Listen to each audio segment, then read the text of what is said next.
He was charming. He was intelligent and he was deadly. Ted Bundy wasn't just a serial killer, he was a master of manipulation who walked among us. And his final confession will chill you to the bone. He was a charming law student, a rising political figure, a master of deception, and one of the most terrifying serial killers in American history.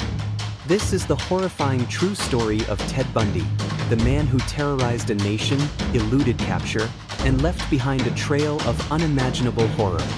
Stay with us as we uncover the dark truth behind the mind of a killer and his chilling final confession. Do not forget to subscribe. Ted Bundy was born by Louise Bundy in a home for unwed mothers in Burlington, Vermont on November 24, 1946.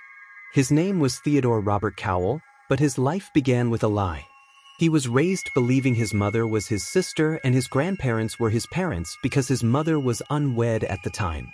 His grandfather was reportedly violent and abusive and had a reputation of being physically abusive and violent towards his wife and children while his mother remained distant.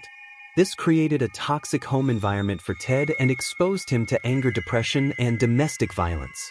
Some believe this early deception made him unable to form long-term attachments and planted the seed for the monster Bundy would become. To the world, Ted Bundy was no monster, but not yet. In the 1970s, he appeared to be the perfect young man. He was a psychology student at the University of Washington, a political campaigner with a bright future. He was a charismatic, well-spoken gentleman who was intelligent, academically brilliant, and active. Although he was shy and socially awkward, he could charm anyone. But behind the smile lurked a predator in disguise. Between 1974 and 1978, young women started disappearing across multiple states and there were eerie similarities between the murders. They were all college-aged, attractive, with long, dark hair parted in the middle. They vanished from libraries, college campuses, and parking lots.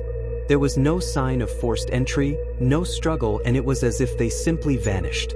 The truth was far more diabolical and menacing. Bundy hunted his victims with precision, using his charm as his most deadly weapon. He often faked injuries, wearing a sling or pretending to need help. His appearance and ability to seem trustworthy and harmless made it easy for him to lure these women into vulnerable situations. Once his victim was lured to his car, the door handle was usually always removed from the inside, trapping the ladies in the car with Bundy. What happened next was horrific and gruesome. Bundy later confessed that he would sexually assault, strangle, and brutally beat his victims, which was his way of asserting control over them. He often returned to the crime scenes to commit unspeakable crimes to the bodies. As the number of missing women skyrocketed, a terrifying realization set in. America was dealing with a serial killer. Despite mounting evidence, Bundy was a ghost. He moved from Washington to Utah to Colorado, leaving behind no direct connection to the murders. He used different names, disguises, and personas to avoid capture. Even when survivors gave descriptions, police couldn't believe that such a normal man could be responsible. But in 1975, Bundy made a mistake. A Utah police officer pulled him over for driving erratically, and inside Bundy's car, they found handcuffs, a rope, a crowbar, and a mask. The police knew they had someone dangerous, but they didn't yet know who he really was. In 1977, Ted Bundy pulled off what many thought impossible. Not once, but twice, he managed to escape from the law, using his cunning and determination to elude capture. His first escape occurred during a pretrial hearing in Colorado. A courthouse, a public setting where Bundy was supposed to be under heavy surveillance, became the stage for his first daring escape. During the hearing, he jumped out of the second-story window of the courthouse, fleeing into the nearby mountains. 6 days passed, and the manhunt that followed was intense. Authorities had no idea where he was, until they finally tracked him down and recaptured him. But Bundy wasn't finished. 6 months after being recaptured, he did the impossible once again. This time, he managed to escape from a jail cell in Aspen, Colorado. With no clear escape route, Bundy crawled through a small opening in the ceiling light fixture. For 15 hours, he worked tirelessly in the dark, unnoticed by his guards. By the time anyone realized that Bundy was gone, he had already vanished, leaving behind only the echo of his name. The authorities were left scrambling, but Bundy was already on the move, heading south to his next destination, Florida. Bundy's escape brought him to Florida, where he would commit some of his most brutal and shocking murders. On the night of January 15, 1978, Bundy broke into the Chi Omega sorority house at Florida State University. The house, full of college women, would soon become the scene of unimaginable horror.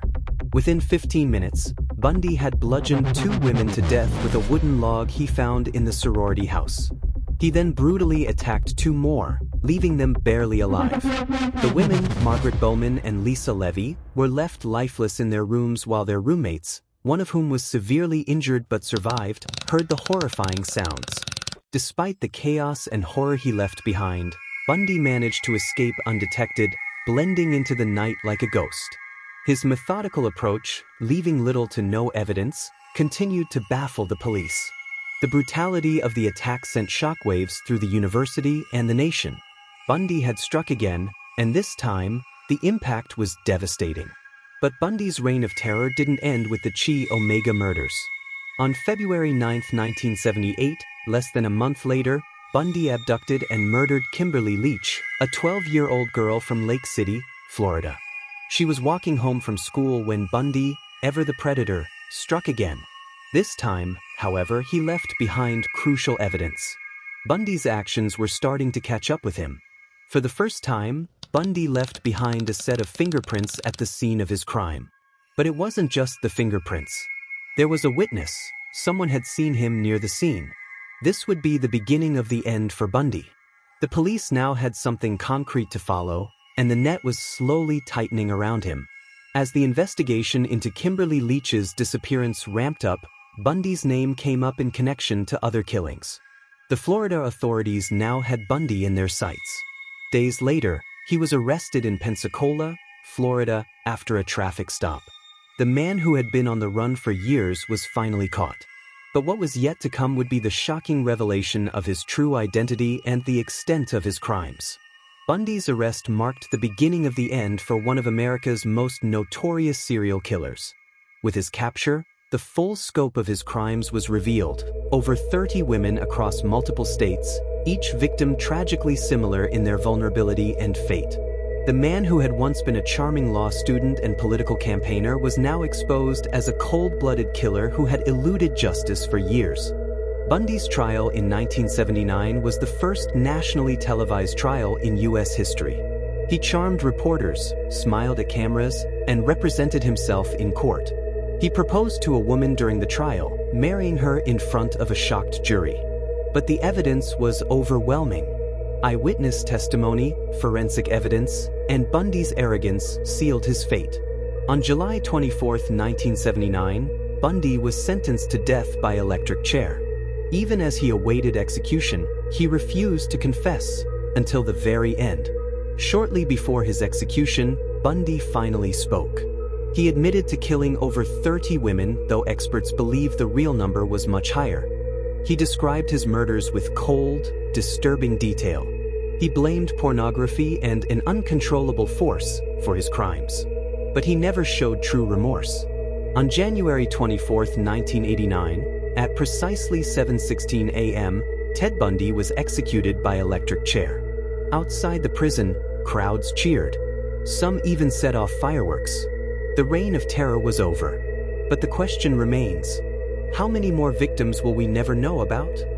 Bundy's legacy was not just in the victims he left behind, but in the unsettling realization that such evil could lurk behind the most ordinary of facades. His story became a cautionary tale for generations, a reminder that the most dangerous monsters are often the ones who blend in, who smile, and who charm their way into your trust. And in the end, Bundy's true number of victims may never be known. But the shadow he cast will remain, haunting us forever. Thank you for watching Dark History Unraveled. If you found this story intriguing, subscribe for more dark and twisted historical crimes.